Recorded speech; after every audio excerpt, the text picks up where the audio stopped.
आज वीकेंड के वार पे तानिया और नीलम की क्लास सलमान खान ने खूब लगाई, क्योंकि उन्होंने अशनूर को उसकी बॉडी शेमिंग के बारे में बोला था कि वो मोटी है, वो हाथी जैसी है, डायनासोर है। ऐसे ही कई शब्द यूज किए जो कि अनकेजुअल थे, नहीं यूज करने चाहिए थी। इस पे बहुत देर तक क्लास लगी तानिया मित्तल की और नीलम की, और उसको 1% भी वहां पे शर्मिंदगी महसूस नहीं हो रही थी, या यूं कह ले उसके पास तो डिफेंड करने के लिए कोई शब्द ही नहीं था।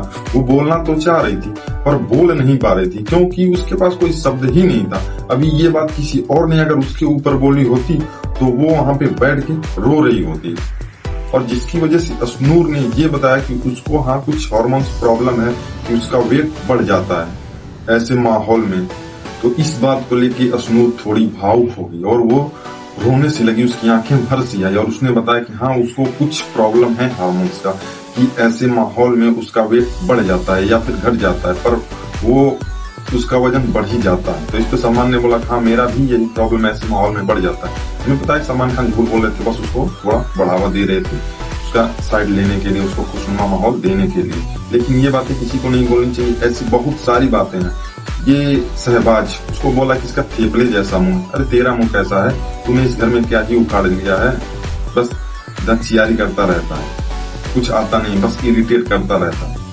क्या करता है तू, तेरा गेम क्या है, बस अमाल के पीछे चिपके रहो, बस फुटेज लेने के लिए कुछ ऊटपटांग हरकतें करते रहो, बस इससे ज्यादा और कुछ नहीं। और फिर आते हैं अशनूर और अभिषेक दोनों पे। इन्होंने जो स्विमिंग पूल में बात की थी 2-4, इससे बिग बॉस बहुत ही अपमानित हो गए, उनको दिल पे लगे। लेकिन मैं ये सवाल पूछना चाहता हूँ कि जब अमाल ने बोला था बिग बॉस को कि मैं तुम्हारे बाप से नहीं डरता और कुछ और भी ऊटपटांग, उस समय बिग बॉस या फिर सलमान खान को कोई बेइज्जती महसूस नहीं होती है क्या? उसका ना 1% कहीं जिक्र हुआ, ना बिग बॉस को दर्द हुआ, ना सलमान को दर्द हुआ, ना ही कहीं पे पॉइंट आउट किया गया। तो इसमें कोई दिक्कत नहीं होती है। 2-4 बातें उसने हंसी मजाक में कौन सी कर ली किसी को पता नहीं, उस पे इनको इतना दर्द हो रहा है कि हर रोज यही टॉपिक छिड़ रहा है। इसके लिए पूरे घर को नॉमिनेट कर दो, राशन कम कर दो, वीकेंड के व्यापार गेम को सजा दो। मतलब अभी ये कहाँ तक चलेगा, कहाँ तक ये एंडिंग होगा, ये समझ में नहीं आता। इन्होंने लगता है जैसे बहुत बड़ा क्राइम कर दिया हो, इसकी सजा इन्हें बार बार मिलती रहेगी। अरे हो गई गलती, हमें तो नहीं ऐसा कुछ लगा कि इन्होंने बहुत ही शानदार स्टडी कोई बना ली हो पूल में, उसके बाद पूरे घर को ये साइडलाइन कर देंगे, ये कर देंगे। हमें तो कुछ ऐसा नहीं, हमें तो सिंपल लगा कि ये मस्ती ही थी, बस वैसे फ्लो में हो जाती है। जो कुछ ज्यादा ही दिल के अच्छे होते हैं उनके साथ अक्सर ये होता है, और जो रणनीति बना के काम करते हैं वो तो ऐसा करेंगे ही नहीं, वो तो सबको पता है। तो ये थोड़ा भावनाओं में बह जाते हैं।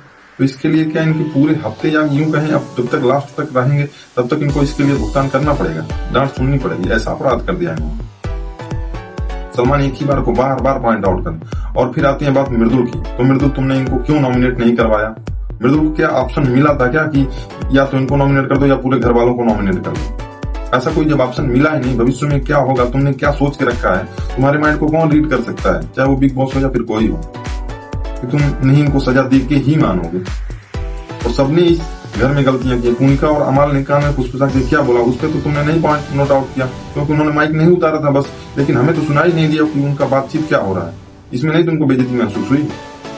फालतू का केवल बिग बॉस का नाटक ही चल रहा है। और फिर आते हैं अब थोड़ा प्रनीत के बारे में। प्रनीत के बारे में अभी शनिवार को तो कोई इन्फॉर्मेशन नहीं मिल पाई है कि वो घर से इवेक्ट हुआ या फिर नहीं, लेकिन इतना जरूर रिपोर्ट्स के मुताबिक है कि वो इवेक्ट इस वजह से नहीं हुआ कि उसको कम वोट मिले, वो इवेक्ट इस वजह से हुआ कि उसका हेल्थ इशू कुछ प्रॉब्लम है, इसलिए वो इलाज के लिए तो घर के बाहर गया है या फिर सीक्रेट रूम या फिर कोई स्टोर रूम दवा वाले वहां पे गया है। तो जब वो सही हो जाएगा, 2-3 दिन का टाइम शायद मिला है उसको, अगर उसके अंदर वो सही हो जाएगा तो फिर घर में रिटर्न आएगा, अन्यथा वो एक प्रकार से इवेक्ट ही हो जाएगा। तो ये पॉइंट आउट था। और फिर प्रणीत और अभिषेक के बीच में दरार डालने की कोशिश हो रही है इनकी दोस्ती। अरे दोस्ती जहाँ पे होती है थोड़ी बहुत इधर उधर हो जाती है, फ्लो में कोई गलत बोल जाता है तो उसको शॉर्ट ये खुद कर लेते हैं, तुम उसको पॉइंट आउट करते हो। और ये जो फेक ग्रुप है ये कितनी क्या करता है, इनका तो एक भी पॉइंट नोट आउट नहीं करते हो। अमाल ऐसा पूरे ग्रुप में किसी के बारे में सही बोला हो तो बताओ, तानिया पूरे ग्रुप में किसी के बारे में सही बोली हो तो बताओ, पर आना का भी वही हाल है। उनका तो आप सभी जानते ही होंगे। और इन सबके साथ रह के नीलम भी हो गई है वैसी, संगत का असर होता है, वही बात हो गया नीलम के साथ। तो यही सब है। वीकेंड के बारे में कुछ मजा नहीं आया आज, संडे को फिर मजा आएगा कि कन्फर्म होगा कि इवेक्ट कौन है और क्या नहीं।